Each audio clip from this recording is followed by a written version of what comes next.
Hello friends, আমি সঙ্গীতা। আমি নিয়ে এসেছি আবার নতুন একটা ব্লগ।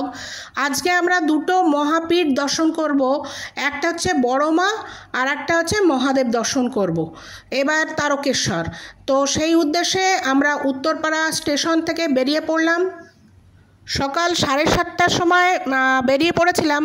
উদ্দেশ্য ছিল যে তারকেশ্বর লোকাল ধরে আমরা তারকেশ্বর পৌঁছাবো, কিন্তু 1 মিনিটের জন্য ট্রেনটা মিস করায় শেওড়াফুলি প্রথমে পৌঁছালাম, সেখান থেকে তারকেশ্বর লোকাল নিয়ে পৌঁছে গেলাম তারকেশ্বর।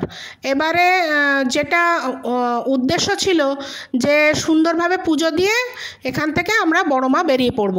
ভেবেছিলাম ট্রেনটা খুব ভিড় হবে, কিন্তু ভিড় হলো না। বেশ ছড়িয়ে ছিটিয়েই বসেছিলাম, প্রচণ্ড গরম ছিল, ভিড় হলে খুবই অসুবিধা হতো। আর এই হচ্ছে তারকেশ্বরের গলির মধ্যে ঢুকে পড়েছি।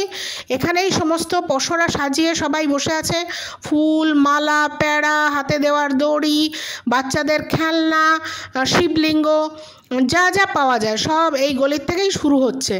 আর এই সামনেই আছে পুকুর, একে সম্ভবত দুধ পুকুর বলে। আমি আগেও অনেকবার এসছি, তখন এতটা পরিষ্কার ছিল না, এখন দেখলাম বেশ ভালোই পরিষ্কার আছে। এখানে অনেক বয়স্ক মহিলা, তারপর পুরুষরা চান করছিলেন। আমার হাজব্যান্ডও চান করেই পুজো দেবে স্থির ছিল এবং সেজন্য জামা কাপড় নিয়েছিল, চান করেছিল এখানে। আর প্রথমে এসে আমরা এক চক্কর লাগিয়ে নিলাম যে আমাদের পছন্দের আকন্দের মালা বা প্যাড়া এগুলো কোথার থেকে ভালো পাওয়া যায়, তো সেই উদ্দেশ্যেই খুঁজছি। আর এই আমার সামনে ননদ চলেছে, ওর পা ভীষণ ফুলে গেছিলো, কেননা আপনারা আগেই জানেন আমরা তারাপীঠ ট্যুর করেছিলাম। কলকাতায় গেলে টাইম এত কম থাকে যে অনেক ইচ্ছা থাকলেও সেগুলো হয় না, আর না হলে এরকম নাকে দম করে ঘুরতে হয়। পাটা রেস্ট পায়নি, আমাদের দুজনেরই খুব পায়ে ব্যথা ছিল, কিন্তু আস্থা আর বিশ্বাস নিয়ে আমরা বেরিয়ে পড়েছি। আজকে দুটো ট্যুর করবই এই উদ্দেশ্যে। তো এইখানেই চলেছি, এখানে অনেক দোকান রয়েছে। আর এই আমাদের ডালি কেনা হয়ে গিয়েছিল। ওনারাই বললেন যে জেন্টসরা উপরে কোনো গেঞ্জি বা জামা পরতে পারবে না, তার জন্য এই আমার ছেলে আর আমার হাজব্যান্ড গায়ে কোনো জামা কাপড় রাখতে পারলো না। আর এই হচ্ছে মেন মন্দির। আমি মন্দিরের ভেতরে ঢুকে সুন্দরভাবে দর্শন করেছি। এত ফাঁকা ছিল যে আমি ভেতরে হাত ঢুকে আসল যে মানে মূর্তি পাথরে তাকেও স্পর্শ করতে পেরেছিলাম। আর এই দর্শন করে আসার পরে এখানে ধূপকাঠি জ্বালিয়ে আরতি করতে হয়, ঠিক উল্টো দিকেই বাবার মন্দির দেখা যাচ্ছে। আর যেটা আমি করেছিলাম, ভেতরে পুরো ভিডিওটা করে ফেলেছিলাম, কিন্তু আমার অতি চালাকির জন্য আমি ধরা পড়ে গেছিলাম, কারণ মোবাইলটা আমার হাতেই ছিল। আমি যদি ওটা ব্যাগে পুরে নিতাম তাহলে আর এই মানে আপনাদের দেখাতে পারতাম। আর এই হচ্ছে আর এক আস্থা। এই ভদ্রমহিলা হয়তো কিছু মানত করেছেন, ওই যাকে বলে হত্যা দিয়ে পড়ে থাকা, সেইভাবে তিনি পড়ে রয়েছেন। না জানি কতদিন এইভাবে পড়ে রয়েছেন, যতক্ষণ না বাসনা পূরণ হবে উনি এইভাবে পড়ে থাকবেন। ওনার বাসনা পূর্ণ হোক, নিশ্চয়ই আস্থা আর ভগবানের বিশ্বাস ওনার মনস্কামনা পূর্ণ করবে।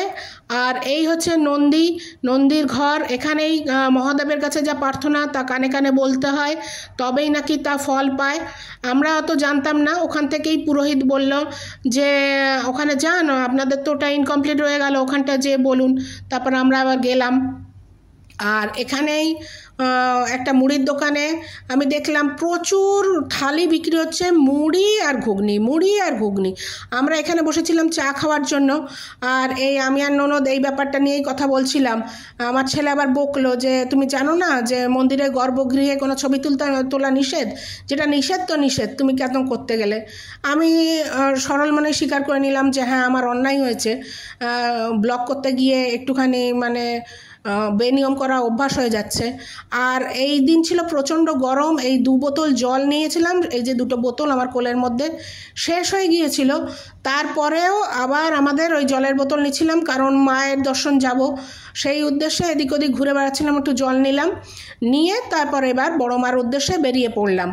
আমার এই ব্লগটা যদি আপনাদের ভালো লাগে প্লিজ একটু সাবস্ক্রাইব করবেন, শেয়ার করবেন, পছন্দ হলে প্লিজ একটু লাইক করবেন। কারণ আমরা যারা ব্লগার অনেক কষ্ট করে এই ব্লগগুলো বানাই, ভাবি লোকের উৎসাহ পাবে বা ভালো লাগবে, তো সেই যদি একটু আপনারা সাবস্ক্রাইব করেন তাহলে আমরা মোটিভেশন পাই আর ভালো লাগে। Thank you. আগে থেকে আবার দেখা হচ্ছে।